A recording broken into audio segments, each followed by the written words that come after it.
Hi, this is James Sayre, and welcome to the breakdown. Tonight we're talking about climate change. It's an urgent issue, the most urgent issue that faces humanity, actually. And we're going to talk about that, how we got there, and why, and what we're going to do about it. So basically, the Earth is warmed. Climate scientists have determined that the Earth is warmed to somewhere between 1.1 and 1.2 degrees Celsius above the pre-industrial levels. What that means is that since the Industrial Revolution, and what they usually mean when they talk about that is the 1800s, the late 1800s, that since then the Earth has warmed by 1.1 to 1.2 degrees Celsius. And that is the source of all the climate change that we're seeing. And of course, that CO2 in the atmosphere, the increased CO2 in the atmosphere is the source for that warming. Now, a lot of folks over the years, the fossil fuel industry in particular, and their allies have denied for a long time that climate change even existed. And then when they finally admitted that climate change existed, they said, well, we don't know that it's human cause. And they've tried to find all sorts of different ways to deny that humans are the cause of it and say it's volcanic activity or it's solar activity or our position relative to the sun.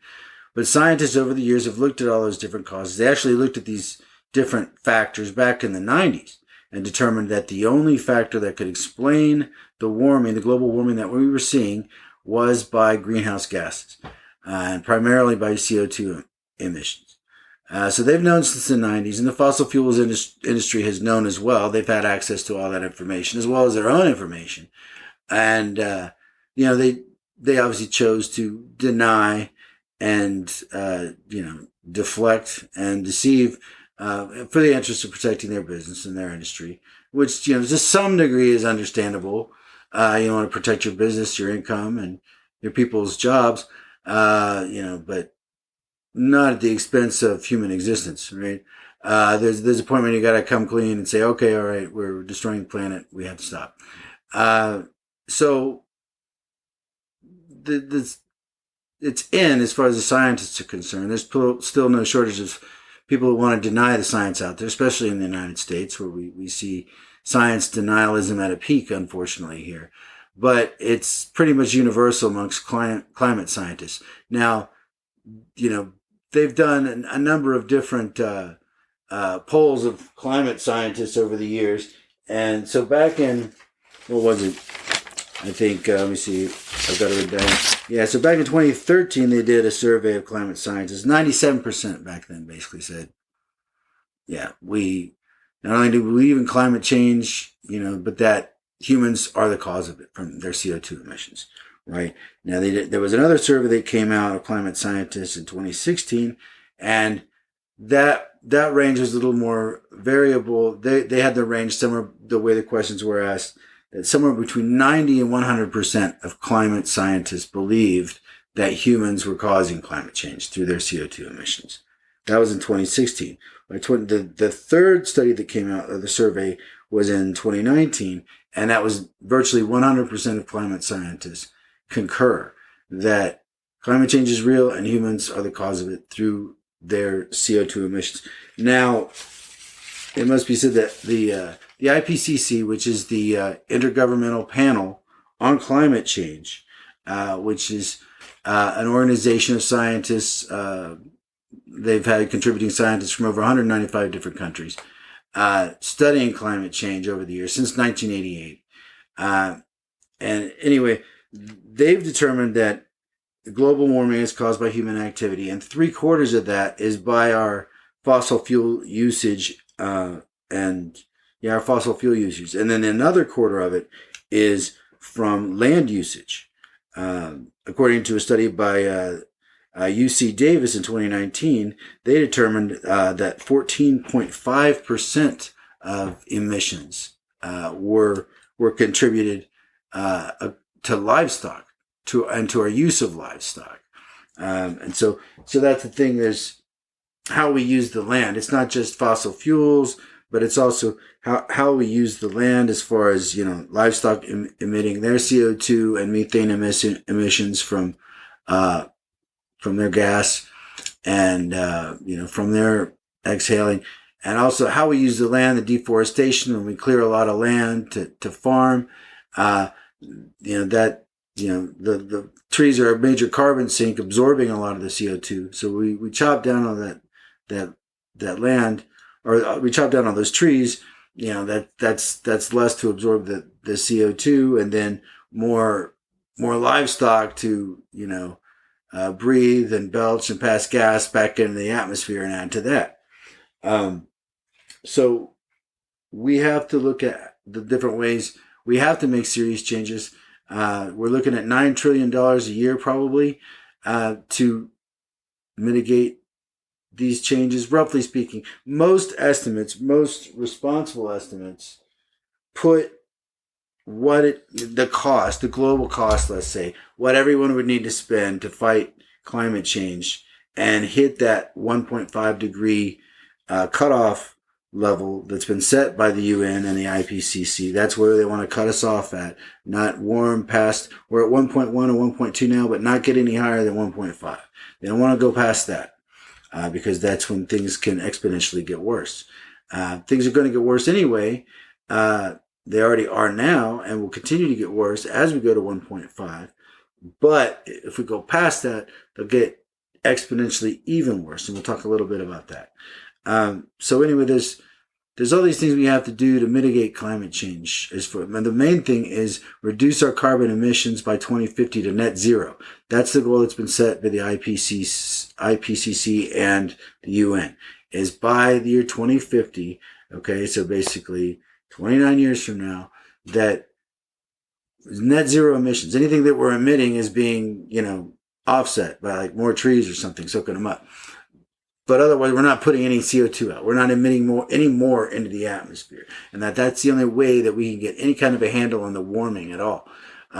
There's another group that has a more, what's the word I want to say, a more dire assessment. And it's the Climate Action Tracker Group. And so this is a group of independent scientists and climate scientists and climate analysts. All right. So it's not like a government organization or something like that. But they, according to their estimates, even if all promises are met that are being made by the 191 signatories of the Paris Agreement, even if all which are designed to limit us to the 1.5 degree increase above the pre-industrial level, even if, according to their estimate, even if we do everything that we're supposed to do for that, we're not going to hit that by 2100, we're gonna warm to 2 degrees, to 2.2 degrees Celsius above the pre-industrial level. So way higher than 1.1. That's if we make all our promises. According to them, if we just stick with the current policies that are actually in place, right?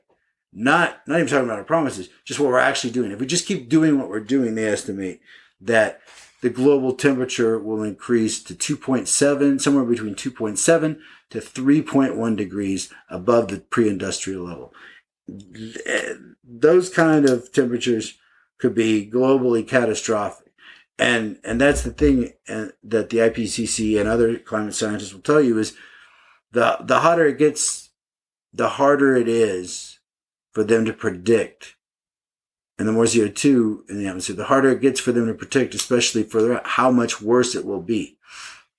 But they do have some estimates for us to give us some idea of, based on a lot of the effects that we're already seeing now, and what they'll be like as the temperature continues to rise. So if it just hits the 1.5 degrees Celsius limit, polar bears, for example, are still going to have enough sea ice for most summers. But if it goes to 2 degrees above the pre-industrial temperature, right, then you'll have ice-free summers every 10 years, potentially leading to polar bear extinction within decades. Right, we've already seen there was a rodent in the Great Barrier Reef that's gone extinct because of their habitat being destroyed due to climate change. Incidentally, half of the corals at the Great Barrier Reef have been destroyed. So we're looking at potential destruction of coral reefs around the world, which are nurseries, and that's where a quarter of the world's fish feed and have their babies. in coral reefs. So if those are destroyed, you're looking at jeopardizing at least 1/4 of the seafood population for the world. So that's potentially catastrophic right there. Also, we're looking at a reduction in, if it goes to 1.5 degrees above Celsius, above the pre-industrial level, 14% of the global population will be exposed to severe heat waves every 5 years. But if it goes up to 2 degrees Celsius above the pre-industrial level, that jumps to 37% of the global population being exposed to heat waves every 5 years.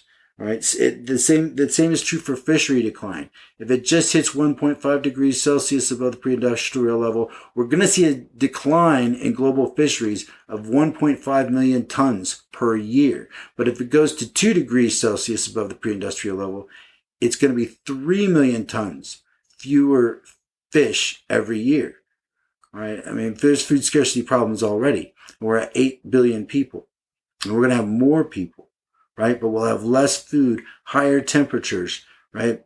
We're going to see insects and plants lose their range, right? That's baked in. We know it's going to happen at 1.5 degrees above the pre-industrial level, which we're going to hit or just blow past. It's almost virtually at the speed we're heating up. It's very unlikely that we could stop the warming before 1.5 degrees. It's possible that we could stop it at 1.5, perhaps even before, but the extreme action it would have to take is massive, and we're not seeing it right now. So that's why it's so urgent that we've got to wake people up, that we have to be willing to spend this 1% of GDP, $9 trillion a year, every year to fight it. And that means making the changes we need to make to how we use our energy, how our energy grids are made, like methane emissions. We've got to bring the natural gas industry into bear. We're going to have to phase that out eventually, natural gas. But while we're still using it, we got to make sure they're not leaking methane. That's a major problem that we've determined, that there's massive leaks from the natural gas industry that they have not effectively managed, that the government is going to have to be more aggressive about making sure that they do not allow leaks, from their equipment.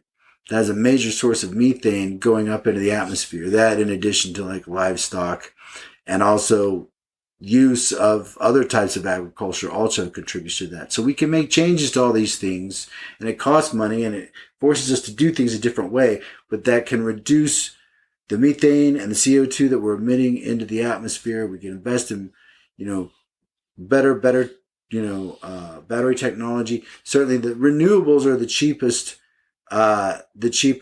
source and the cheapest solution at this point. Their prices have just gone down in the past decade, and they continue to go down as their technology improves. And that's something you always see as the technology goes along, it gets cheaper and better and more efficient, right? So the more we invest in these climate fighting technologies, and we're talking about proven technologies, we're not talking about stuff like blowing sodium into the atmosphere or sucking CO2 out of the air and storing it somewhere. Those things are unproven. Carbon capture and sequestration has not been borne out. That was a promise that was given to us by the coal industry years ago. That has essentially gone nowhere. There's no evidence at all that, there's this idea that we'd spray sodium in the air, but we don't know if that will work on a global scale, how we do it exactly, and what the actual side effects would be of that, which could be catastrophic. And there have been other ideas about having like reflectors in space and things like that. That don't deal with the root cause of the problem, is that we're just pumping way too much CO2 into the air. So we got to stop doing it, right, by being more responsible. And there's all kinds of technology. We could still use nuclear. I know there's a lot of people that don't want to, and I can understand why. There's a safety issue there, obviously. There's also the even bigger thing, I think, beyond that, is the storage issue, the long-term storage issue. I mean, you're talking thousands of years those things will have to be stored for. Tens of thousands. That we have to, if we're going to continue on with nuclear, that it has to be, safe. These things have to be funded, right? That's the thing. Always, like, a lot of these things are going to have to be, mandated by the government.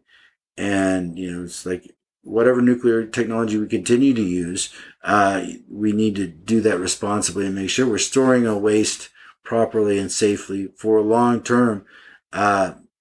There have been issues. I know there have been issues out at the Hanford site in Washington, as well as some other places as well. So, there are some serious problems, especially if this stuff gets into a water table. How serious this could be for potentially millions of people. We have to be cognizant of the dangers of some of our solutions and wasting our money on solutions that have not been borne out. We know what works, cutting our carbon reductions, right? Not doing things, right, that increase our carbon output, using different types of technologies, different filters, right? Using smarter technology, whether that be within our homes or in the bigger part of the grid, that, we use energy more efficiently so we're not wasting it, right? And I mean, I just talk about, that just things like light bulbs and things like that, little things like that, we need to take it out of the hands of individuals trying to make these little changes themselves, right? That the only light bulbs that should be available are smart light bulbs that, or the highly efficient light bulbs, and that, that any home that's constructed, has like new, that we develop new type of technology that has a sensor that just shuts off the light when the person leaves the room. When there's no more movement in the room or whatever, the light goes off. That's the kind of thing that can easily be developed that is of some cost, but not particularly that high a cost, that can provide, huge dividends of us just using what we have way more efficiently. But also, that like wind and solar and geothermal, right? And that there's all these other alternative sources of energy that we're learning to use, to be more energy efficient.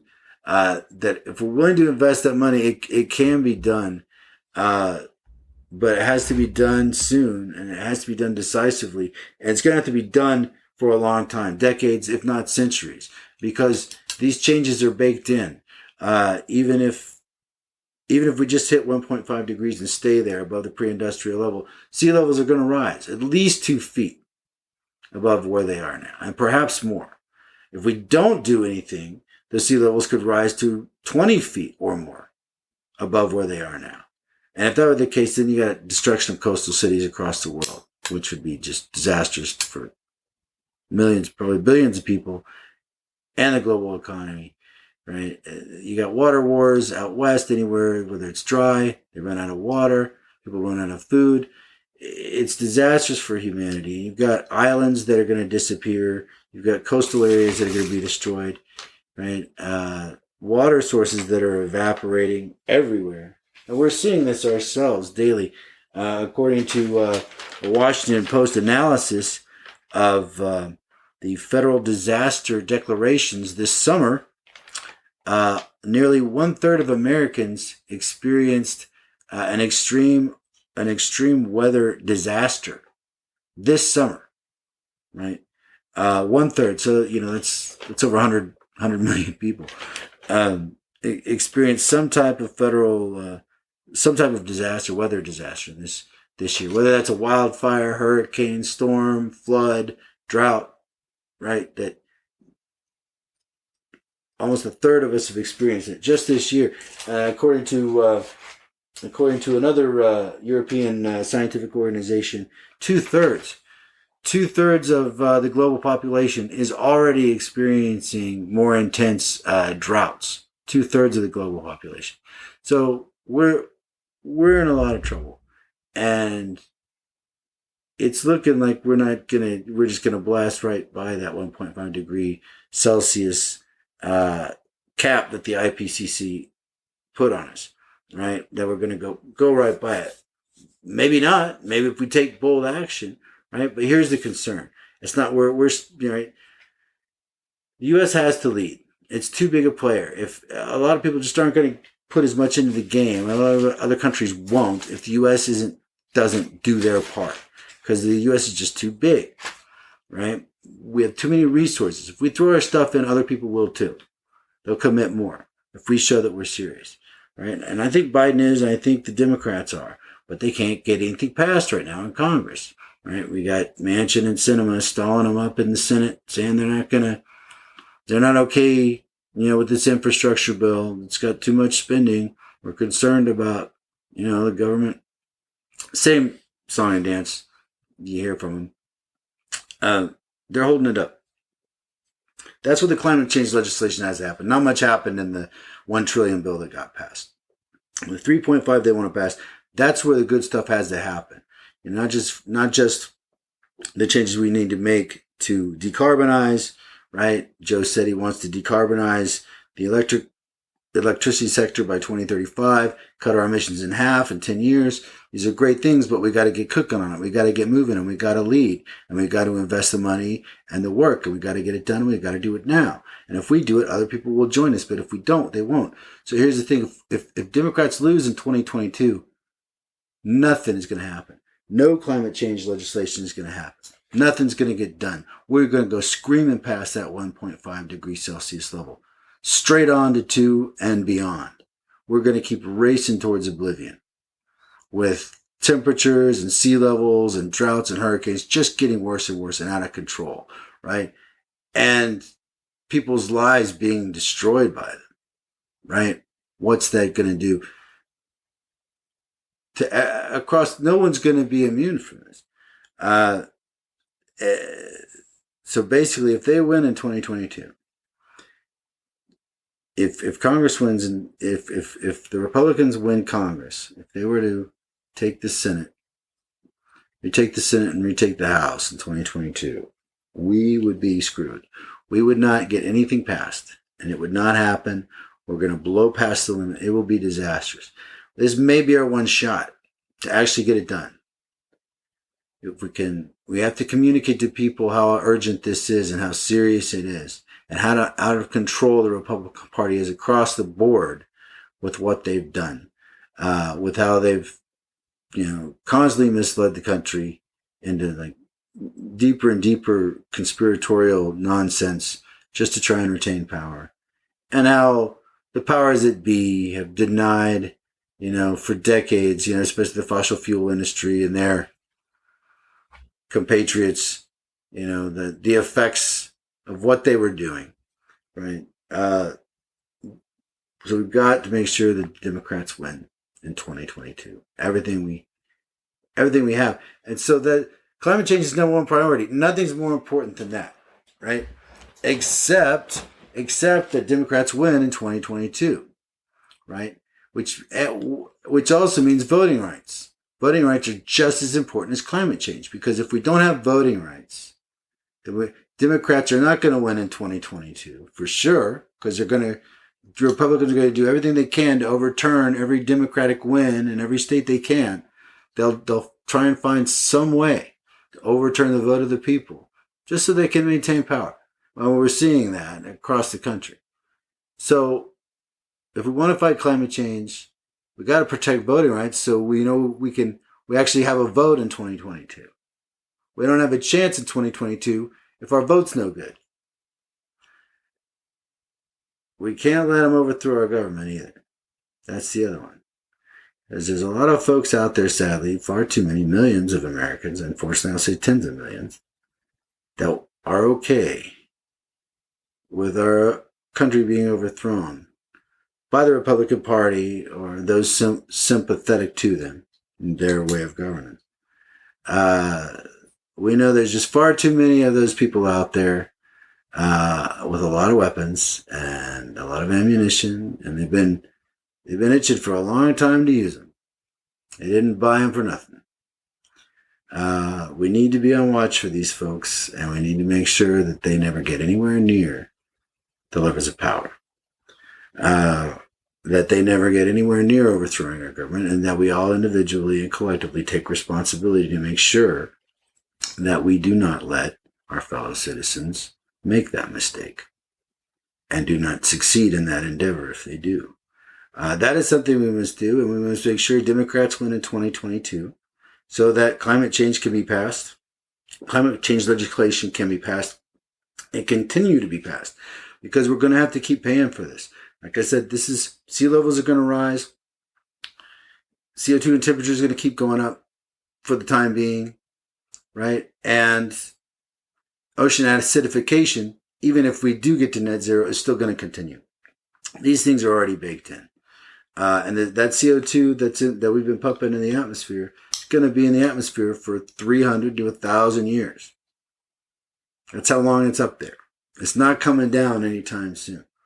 There are new technologies like they've talked about fusion. Fusion reactors are amazingly ineffective and inefficient, but they've had some recent breakthroughs that just came out in the past month about the different types of fusion reactors they're using and changes they're making to make them more efficient, be able to manage the heat. These fusion reactors can contain heat many times that of the core of the sun. So there's a lot of possibility in fusion, nuclear fusion. Again, that's a safety issue, and nuclear fusion is very difficult to contain and control, and it's a long way off from being mastered and being something that could be reliably used. But when it is mastered, and who knows when that could be? That could be 5, 10, that could be 50 or 100 years from now. We don't know. There's still too much uncertainty involved in the research. That could potentially provide us with all the energy we need globally. Done. If we can master that technology, that'll take care of everything. Problem is that we don't know how long we are away from that, or how to get to it, or how much it could cost us to try and get there. So because of that and all the other unproven technologies and ideas that have been put out over the years that haven't been borne out, the thing to do is invest our money in the things that do, right? And in making, companies emit fewer CO2 emissions and other greenhouse gas emissions. One way to do that is by carbon pricing, right? Charging companies, basically taxing them or putting a price on what they do on their activity, based on how their activities impact the environment, right? And there's different ways of carbon pricing. They look at different factors depending on who's doing it. But they're looking at things like a government, say, or like an organization is looking at what are the costs of carbon. They're looking at, what are the costs from your CO2 output? What is their contribution to like things like increased healthcare costs, right? The other harmful effects of pollution, right? To like whatever the waterways, or to agriculture, or to farmland. All these different things, private property, damages to private property, but also the cost of what is it going to take to not just fix these things, right, but mitigate, right, climate change, to prevent it from happening further. So that's something the government can do, and they can do it. They can do it through laws. We need obviously a Democratic Congress and Senate to make that happen, and a president. There's other things we can do, but we need Democrats' power to make any of that happen, or it's just not going to happen, right? So we got to protect our voting rights. So we got to make sure voting rights get through. I've talked about reconciliation before. If we can get 51 votes, 50 plus Kamala, all right, she can overrule the Senate parliamentarian in the Senate. The Senate parliamentarian is going to say you can't use reconciliation for a voting rights bill. You can't use reconciliation to pass, right to abortion bill, right? That sort of thing. That Kamala can be the tie-breaking vote. If you have 50 votes that say we want the this voting rights legislation passed, with Kamala's vote you can get it, but you got to have those 50. So we got to find a way to either lean on Manchin and Sinema or pull a couple Republicans. But if we can get 50, right, we can pass anything. But we need 50 plus Kamala to give us the 51. We can pass anything. And we don't even have to deal with the filibuster, right? Technically, you're not supposed to use reconciliation for anything that's not directly budget related, but we know that's just a rule. It's not a law. All Kamala has to do, she has constitutional authority to override the advisory role of the Senate parliamentarian and say, thank you for your advice. I'm overruling it, right? We're going to use it. So it should be really about how do we get to 50? How do we get the 50 senators to go along with whatever we want to pass? Voting rights legislation, infrastructure, right? Passing a right to abortion bill, whatever it is you want to pass, right? Police reform, right? Healthcare reform, changes to Obamacare. Climate change has got to take the front. It's got to be at the forefront. Climate change, protecting our voting rights so that we can fight climate change, right? And ensuring they don't overthrow our government so we can keep our government, right?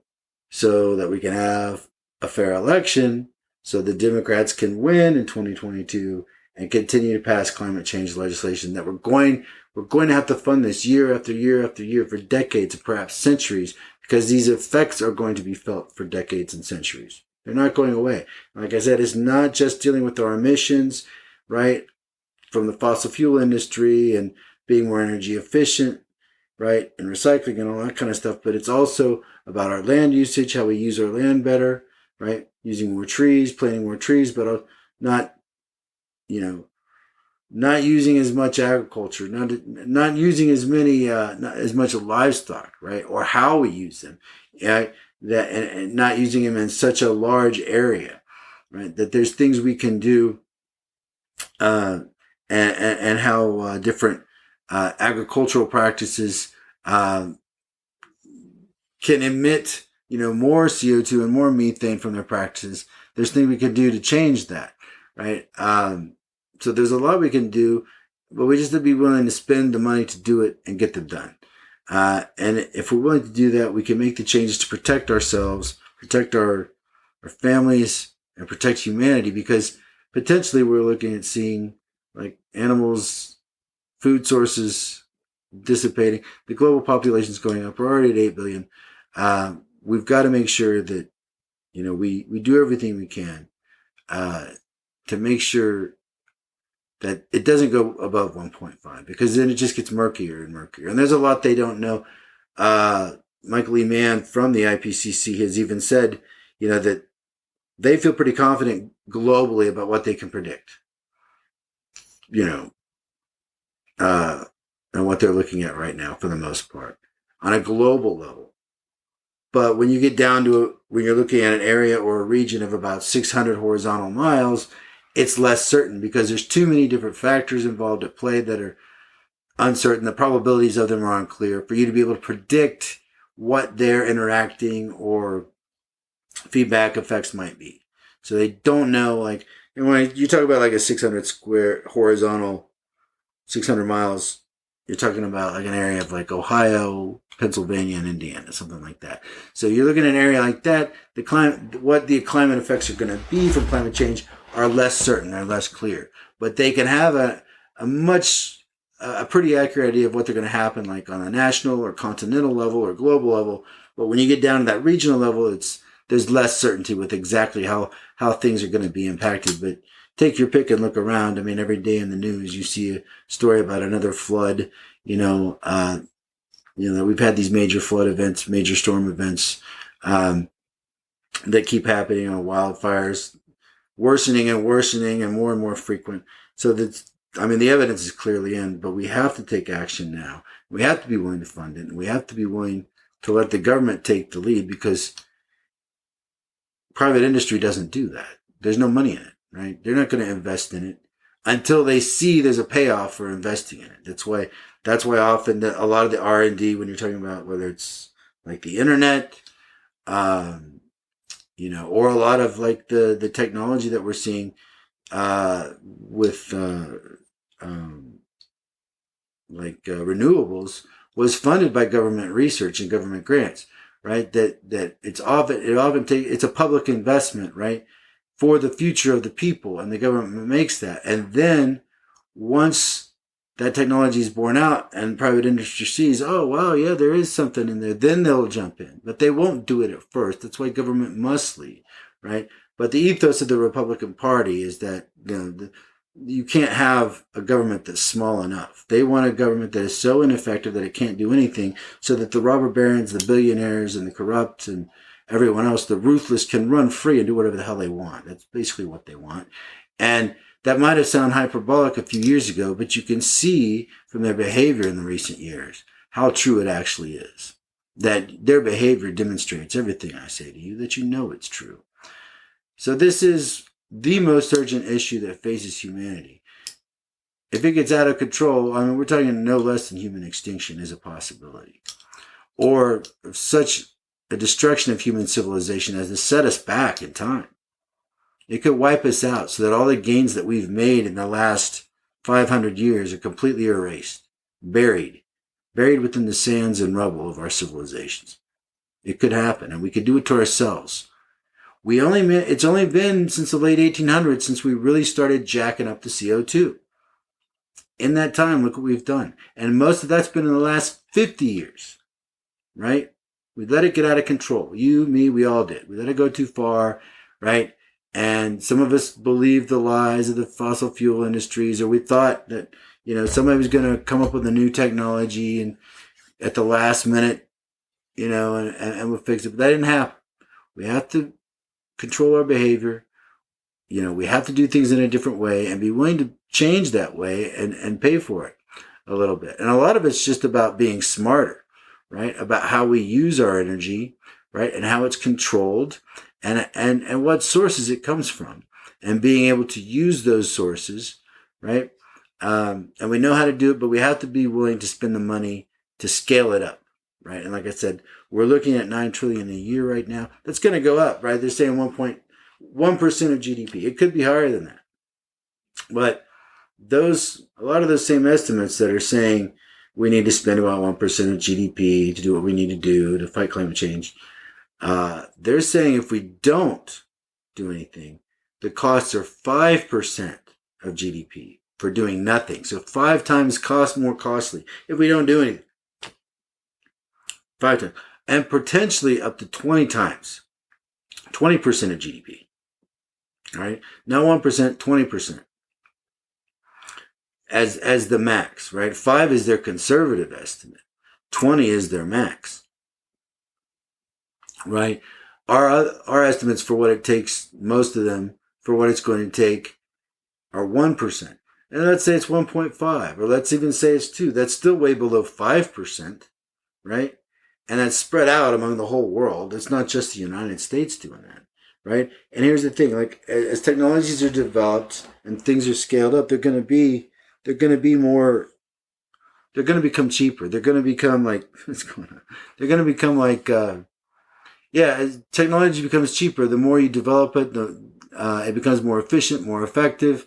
Once you scale it up, it's easier, right, to ramp up and to scale up and to produce things at cost at a cheaper price, right? So there's a lot to be said for the technology that we already have, that we're already developing. It's going to get even cheaper, right? So maybe it won't cost as much as we think it will, right? But it's going to cost us a lot. We have to be willing to invest in it. And we've got to get on it now. And this has to be our number one priority. So I hope that you take this seriously. And when you talk to your friends about it, that you tell them that, if they have questions about climate change, go to NOAA, NOAA, government organization, meteorological organization of the U.S. government, or NASA. They got all kinds of information about this stuff. Or you can go to the IPCC, right? Like I said, there's different studies that were done by Harvard and Portland State University, and many others that are out there for information about climate change, reliable information. There's a lot of climate misinformation out there, and it's important that we direct our friends to like reliable sources so they can get the better information than what a lot of people have been spewing about different ideas about potential causes like volcanoes or, solar activity or our position to the sun, because those factors have already been ruled out. I hope you've enjoyed this episode. It's really a major issue. I hope everybody takes it seriously.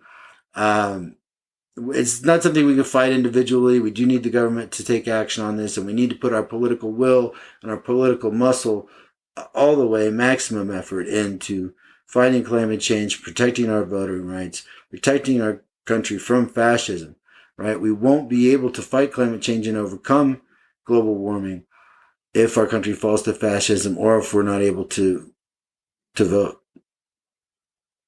We won't be able.